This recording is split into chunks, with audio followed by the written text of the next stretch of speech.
What if I told you sports cards behave more like a dollar than a Beanie Baby? That behind every slab is a history of economic evolution. Today, we're taking a random walk down the history of sports cards on the supply side of market economics.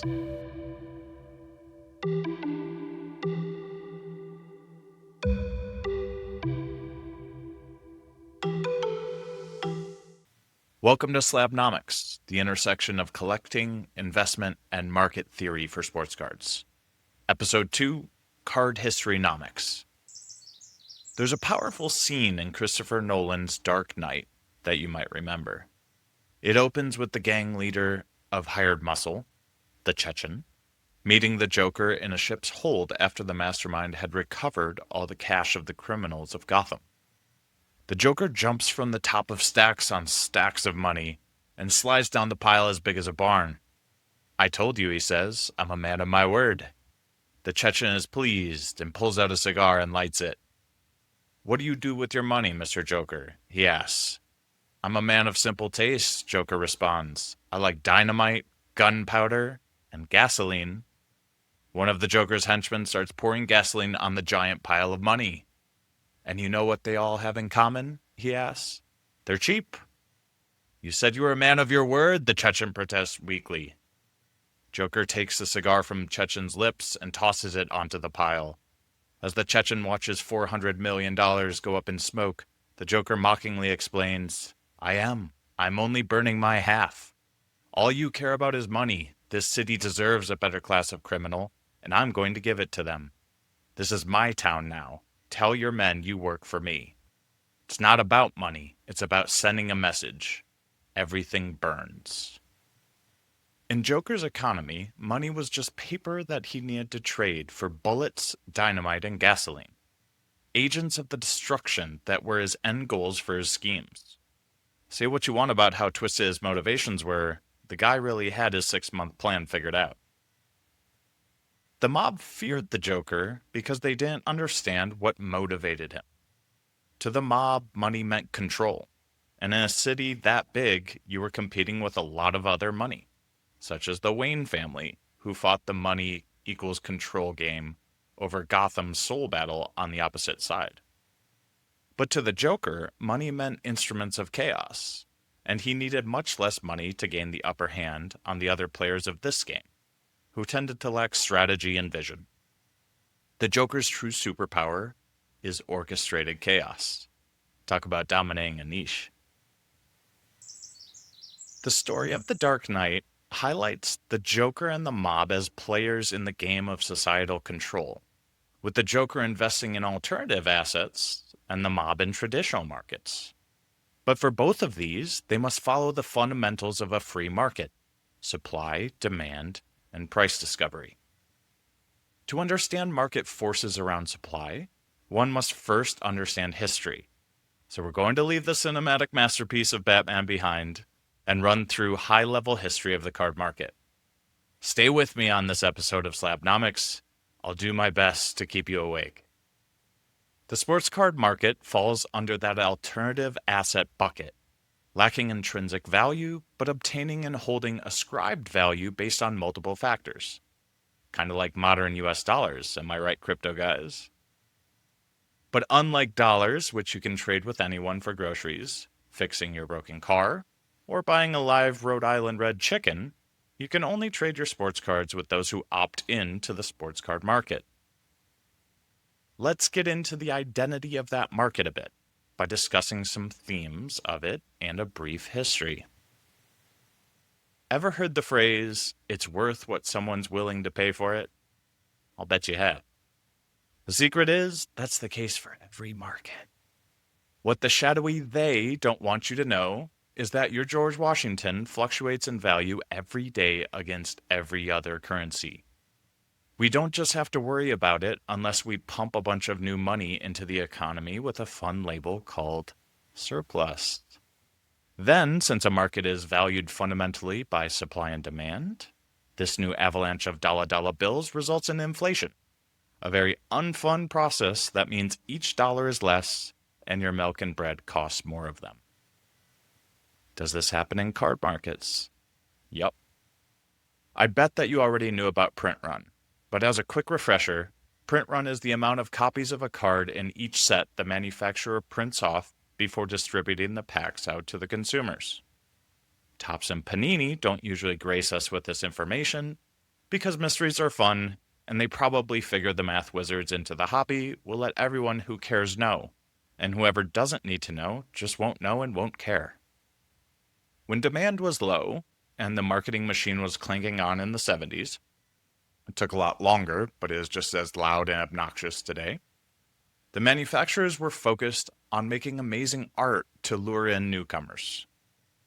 They couldn't print much product because when boxes stay on shelves, the big retailers will place smaller orders the following year. Then in the 80s, two things happened. Color television, accepted into the mainstream in the 1970s, evolved into a more powerful advertising platform, and baby boomers gained disposable income, baby. Topps, Fleer, and the new Donruss responded to the jingling pockets of the young adult market pool by pumping out enough cardboard to fill all the oceans of the world in the mid-80s into the mid-90s. Welcome to the junk wax era. By 1993, the biggies knew they needed to change something. But by now, they were enjoying such massive profits they couldn't go back to the old days. They couldn't go back from first class to coach. No one can. But with people catching on to their infinite printing supply scheme, how could they reintroduce demand into a saturated market? They took a page straight out of the Federal Reserve playbook. Buckle up, and let's rewind a little bit. In 1971, President Nixon had taken the U.S. off the gold standard, meaning the U.S. dollar was no longer able to be taken into any bank and swapped for a fixed amount of gold. Remember when I said that bit about the alternative asset bucket, lacking intrinsic value, but obtaining and holding ascribed value based on multiple factors? That's what the US dollar became. The Nixon shock that followed removed the gold peg, resulting in inflation of an average of 7.9% per year for the next 12 years. Throwing a lot of numbers at you. So let's take a breather for some nice music and pretty pictures if you're on YouTube, showing what that looks like in milk prices if it were to happen to us for the next 12 years.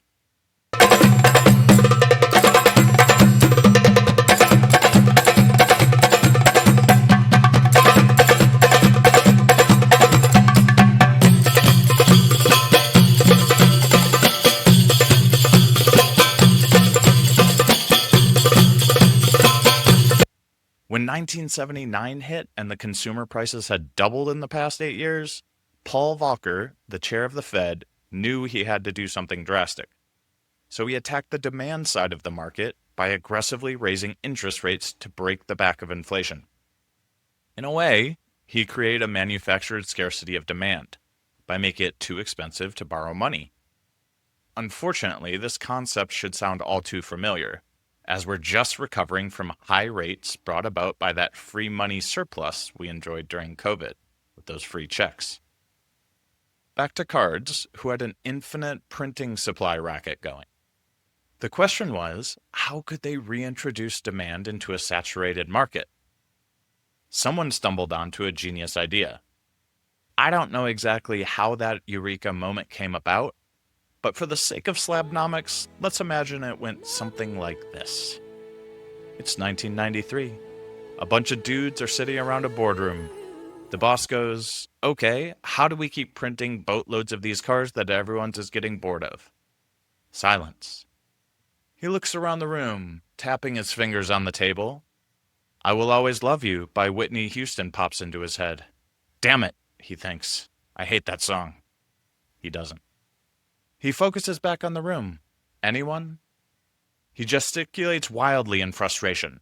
Let's print it in different colors? The intern pipes up from the back. You're fired, the boss responds. The lead design guy speaks up. Actually, sir, we've found that people are tired of the dull overprinted stock, and this might be exactly what we need. The intern, who has been spending his nights playing NBA Jam while living on Mountain Dew and Doritos, was not fired, and he became a Topps legend. He ushered Topps into the parallel revolution with the refractors in the 1993 Topps Finest baseball set. Now, Topps wasn't sure it would work. We know that because they only printed 4,000 cases of the set, and these guys were printing 5 to 7 million of their flagship set that year. The refractors were limited to about 1 every 9 packs, and Topps didn't market it anywhere. When people found out about it, they went absolutely bonkers, and the parallel era was born. Fast forward to today, we've traded in the junk wax era for the junk color era. Go look at 2024 Panini Prism football checklist on Beckett. I counted 63 parallels on a 400-player checklist. They're probably still printing similar numbers overall as they were in the early 90s. They've just manufactured scarcity. So just to recap, sports cards are alternative assets that are worth what people are willing to pay for them, and they're subject to inflationary pressures due to the manufacturers running the rat race to tell their investors they've made more cheese when it's time to report earnings. And Whitney Houston is a treasure, you're all caught up. Fast forward to the present day. We're in the later stages of the junk color era, a subset you could classify as its own era if you wish, the junk slab era. Not a sponsor of Slabnomics. All that matters is tens. I don't want to get too philosophical here, but someone could link this to social psychology, and if that someone did that, that person would probably point out that Instagram with its filters and everyone living only their best life in this world, there's no place for 9s and 8s. Good vibes only, and 10s are the only good vibes. But from more of a practical perspective, the junk slab era is simply a byproduct of the junk color era. The sports card market constantly chases rarity because of supply and demand pressure of markets in general. So if the print run keeps going up, masked by these parallels, the market responds by reverting back to a grading emphasis to constrict the investable class of assets. Unfortunately, this means most cards' values go down over time. If there's one thing to take away from this podcast, it's that one truth. Most cards' value go down over time. So the crazy thing has happened in our nostalgia-fueled community. Condition has circled back from vintage as the main scarcity driver.